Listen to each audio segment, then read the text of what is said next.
Bonjour, je suis le docteur Stéphane Munk et avec le docteur Tiffany Bouchez, nous allons vous présenter quelques diapositives et répondre à quelques questions autour du Covid-19. C'est principalement adressé aux infirmiers et infirmières diplômés d'État libéraux.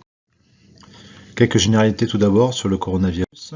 Donc il faut bien distinguer deux choses. Donc le SARS-CoV-2, qui est le petit nom du virus que vous voyez en photo. On parle de coronavirus parce que tout autour du virus on voit comme une forme de couronne. Et le Covid-19 pour Coronavirus Disease, qui est le nom de la maladie. Donc les gens sont atteints de la maladie Covid-19 due au virus SARS-CoV-2.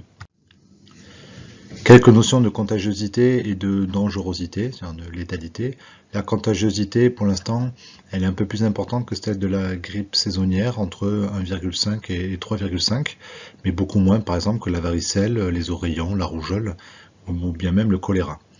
Au niveau de la mortalité, on est sur des données qui sont quand même assez récentes, mais on est plutôt autour de 2 à 3% par patient atteint, autour de 2%. Donc plus, quand même beaucoup plus que la grippe saisonnière, et beaucoup moins comme la variole, Ebola, la grippe aviaire, ou le MERS qui avait touché en 2012 certains pays. Les symptômes, donc les signes classiques sont des symptômes quand même pseudo-grippaux.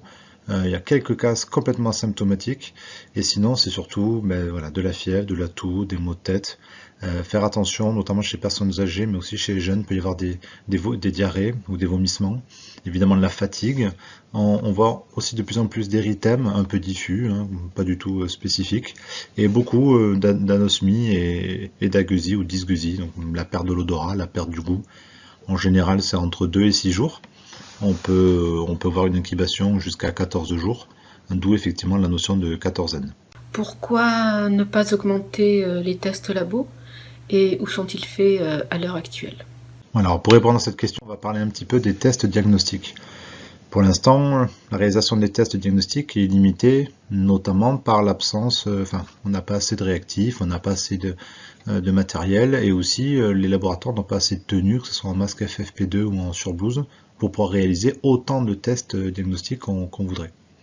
Pour l'instant, les tests diagnostiques sont réservés aux professionnels de santé qui sont symptomatiques, aux patients symptomatiques avec des facteurs de risque. Ces facteurs de risque sont notamment un âge au-delà de 75 ans, des facteurs de risque cardiovasculaires importants, une obésité majeure. On a plutôt même tendance à descendre maintenant jusqu'à 35 ou 30 d'IMC comme facteur de risque. Des cardiopathies, des cirrhoses, les patients dialysés, les insuffisances respiratoires chroniques évidemment, des PPCO sévères, des diabétiques, les femmes enceintes, surtout au 3e trimestre, les immunodéprimés, soit parce que sous immunosuppresseurs, corticothérapie au long cours, ou bien parce que c'est des patients qui sont sous chimiothérapie par exemple. Évidemment, mais ça ne nous concerne pas en ambulatoire, les pneumopathies qui sont hospitalisées ou les détresses respiratoires sont évidemment testées. Donc il n'y a pour l'instant pas de possibilité de tester tout le monde, et donc l'immense majorité des patients que nous voyons et qui vont rester à domicile ne seront pas testés, donc seront suspects de Covid-19, mais ne seront pas forcément avérés. Le test, il est effectivement soit fait dans les différents hôpitaux, que ce soit au CHU de Nice, à Grasse, à Antibes, à Cannes, et certains laboratoires de ville le font aussi. C'est un test où on rentre un écouvillon vraiment tout au fond, au niveau du nasopharynx. Donc c'est un examen qui ne peut pas se faire en auto-prélèvement, parce que vraiment c'est compliqué et c'est quand même assez désagréable. Donc en auto-prélèvement, on n'aime pas trop se faire mal. C'est fait dans les laboratoires de ville, effectivement. Le plus simple, c'est le médecin traitant, le médecin généraliste premier recours, qui quand il voit des patients suspects, qui sont soit des professionnels de santé, soit des patients à risque, appelle directement le laboratoire et s'organise avec lui pour que le patient soit testé. Être informé de l'évolution du nombre de cas en temps réel, est-ce possible? Alors en temps réel exactement non. Pourquoi? Parce qu'on vient de le voir, les tests ne sont pas réalisés en pratique chez tous les patients suspects. Donc les seuls chiffres que nous avons, c'est les chiffres des tests qui sont revenus positifs. Donc ça ne tient pas compte de tout le monde puisqu'on ne teste pas tout le monde. La deuxième chose, c'est qu'on sait qu'avec ce test, il y a entre 20 et 30% de faux négatifs, c'est-à-dire des patients qui ont quand même le Covid-19, mais qui n'auront pas un test qui est positif. Ce qu'on sait, nous, et ce qu'on peut savoir, c'est notamment sur ce site, vous avez le lien tout en bas, qui répertorie jour après jour Ça c'est aujourd'hui, donc le 25 mars. Les cas confirmés, donc avec test positif. Et sur la colonne de droite, vous avez le nombre de décès pays par pays. Donc on voit actuellement que l'Europe est le centre vraiment des nouveaux cas actuellement. Et dans des pays comme la Chine, ça commence franchement à diminuer. Et c'est en train d'exploser aussi, aux États-Unis notamment. Au niveau des règles d'hygiène et de protection, quel équipement doit-on avoir pour se rendre au domicile d'un patient infecté? Quel est le matériel de protection de l'entourage de ce patient? Et pour finir, quel est le matériel adapté pour se rendre chez nos patients habituels sans suspicion d'infection? Voilà, donc merci pour ces questions qui sont vraiment les plus importantes pour l'exercice quotidien des infirmiers et des infirmières. Donc on va prendre le temps là-dessus avec notamment plusieurs schémas. Le premier, c'est celui-là.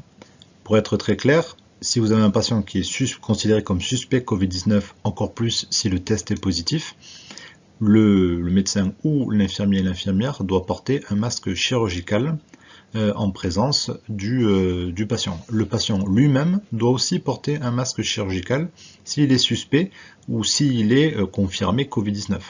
Donc dans ces cas-là, l'infirmière, effectivement, la première fois va donner un masque au patient qui va le mettre, et la prochaine fois, le patient n'hésite pas à reporter ce masque quand l'infirmier arrive. Idéalement, c'est un masque différent à chaque fois. Là, évidemment, nous sommes confrontés à la réalité du terrain et l'absence de masques chirurgicaux pour tous les patients. Pour tout soin et avant d'entrer dans la pièce, l'infirmier et l'infirmière doivent se laver les mains au hydroalcoolique, évidemment pour les visites à domicile, ou si elle fait des soins au cabinet au savon, avec 20 secondes et bien vraiment partout sur les mains et les poignets, mettre son masque chirurgical, des lunettes de protection, un tablier à usage unique, c'est l'idéal, mais pas forcément de surblouse complète, et s'il n'y a pas de tablier, il n'y a pas de tablier, on fait comme on peut sur le terrain. Seulement en cas de manœuvre invasive respiratoire, en général les infirmiers ne sont pas habilités à faire ça, c'est plutôt soit pour ceux qui font la kiné respiratoire, soit pour ceux qui vont faire le prélèvement, ou évidemment pour les infirmiers ou médecins qui intubent, mais ça on est vraiment sur un problème hospitalier. Où là il faut effectivement la charlotte, le masque FFP2 et une surblouse vraiment. Si vous êtes amené à faire des toilettes sur de l'urine ou sur de la selle, que vous êtes exposé au liquide biologique, à ce moment-là il faut des gants. Pas besoin du tout qu'il soit stérile, et sinon vous n'avez pas besoin de gants naturellement. Donc le plus important, laver les mains, masque chirurgical, plus ou moins lunettes. Chez les patients, a priori, il n'y a pas besoin de masque FFP2.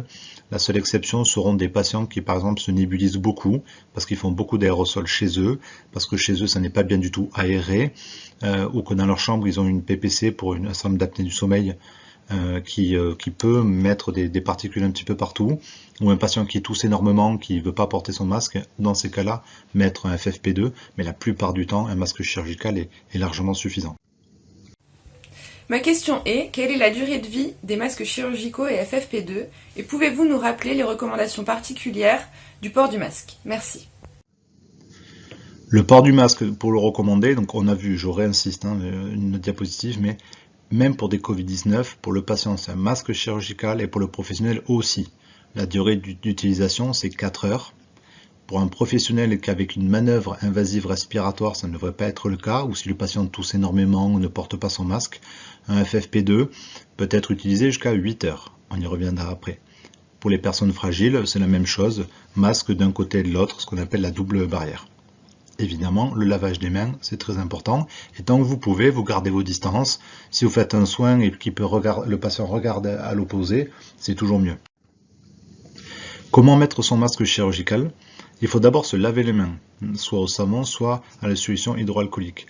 Vous mettez le masque dans le bon sens, attention, il y a vraiment un sens. Soit il y a marqué clairement dessus ou à l'extérieur ou à l'intérieur, soit souvent il y a une différence de couleur. Vous attachez le haut de votre masque, puis vous pincez le bord rigide pour l'ajuster à votre nez. Donc il faut vraiment bien que ça soit bien hermétique ici, d'accord? Pour le retirer à la fin, vous touchez que les attaches, vous ne touchez pas le masque, sinon vous salissez vos mains, et vous le jetez, et ensuite vous relavez les mains.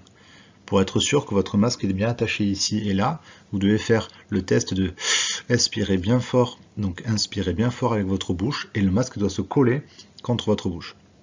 Pour le FFP2, vous lavez les mains, vous tournez le masque dans la bonne direction, il y a le bord rigide qui est en haut, vous passez les élastiques derrière, donc il y en a au-dessus, un en dessous, il faut qu'ils se croisent, et vous pincez bien le bord rigide de votre nez, Pareil pour le retirer, vous ne touchez que les attaches et ensuite après vous lavez les mains. Là aussi vous pouvez faire le test d'inspirer fort, le masque il doit rentrer vers votre bouche. En termes de péremption, si vous avez des masques qui datent d'il y a 10 ans notamment, ou qui sont un peu plus vieux, en général la date de péremption c'est pour l'élastique qui accroche ou pour la partie de la mousse à ce niveau-là. Le masque en lui-même en général il est encore valable. Je le répète, pour un masque chirurgical, la durée maximale recommandée c'est 4 heures. Donc évidemment, entre garder le même masque toute la journée ou pas avoir de masque l'après-midi, il vaut mieux garder le même masque, mais sinon c'est vous en gardez un pour la tournée du matin, un pour la tournée de l'après-midi. Pour la FFP2, la durée maximale est de 8 heures. Ce qui est très important, c'est qu'à partir du moment où vous mettez votre masque sur vous, vous ne le touchez plus, et si vous êtes amené à le toucher, c'est pour le retirer et le jeter. Et vous lavez les mains, et puis en mettre un autre si vous continuez votre tournée. Si vous touchez tout le temps votre masque, que vous le baissez en bavette comme ça, il n'est pas du tout valable et puis vous allez vous contaminer ici et vous risquez vous-même de vous contaminer et d'être du coup contaminant pour vos patients, qui sont évidemment beaucoup plus à risque.